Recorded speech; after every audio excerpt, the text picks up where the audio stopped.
Le monde et les États-Unis maintenant en focale dans ce journal. Nous partons direction San Diego en Californie avec la nuit électorale américaine. Les premières tendances se dessinent. On va retrouver notre envoyé spécial Heidi Yenko sur place. Alors Heidi, qu'est-ce que nous disent pour l'instant les dépouillements qui sont en cours aux États-Unis, un pays avec beaucoup de fuseaux horaires? Bonsoir Heidi. Bonsoir Stéphane. Alors ici en Californie, écoutez, il n'y a pas vraiment de surprise, même si le bureau de vote vient juste de finir, vient juste de fermer, puisqu'il est à peu près 22 heures ici. On a déjà commencé le dépouillement, mais ici on sait que ça va être une vague bleue, puisque la Californie est le plus gros État démocrate des États-Unis. Par contre, ce qu'il faut savoir, c'est qu'en ce moment même, il y a le dépouillement un peu partout, évidemment, à l'Est, ils ont fermé beaucoup plus tôt. On est déjà à 205 grands électeurs supposés pour M. Biden et 136 pour le président sortant, Donald Trump. C'est quoi exactement ces grands électeurs? Eh bien, écoutez, c'est comme en Polynésie, c'est un suffrage universel indirect pour le président.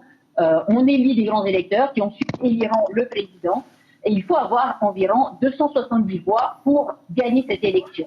Pour l'instant, dans 205 contre 136, mais faites attention parce qu'il y a environ 100 millions de bulletins de vote qui ont été envoyés par courrier.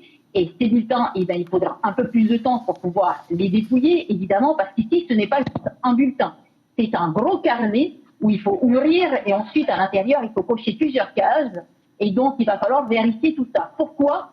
Parce que, évidemment, les recours sont possibles. Et le président sortant, Donald Trump, vous voyez à l'écran évidemment, a promis qu'il poserait tous les recours possibles s'il y avait une petite anomalie dans n'importe quel endroit ou n'importe quel bureau de vote. Donc vous imaginez, c'est quand même un peu plus de 250 millions d'électeurs qu'on a ici. C'est un gros pays.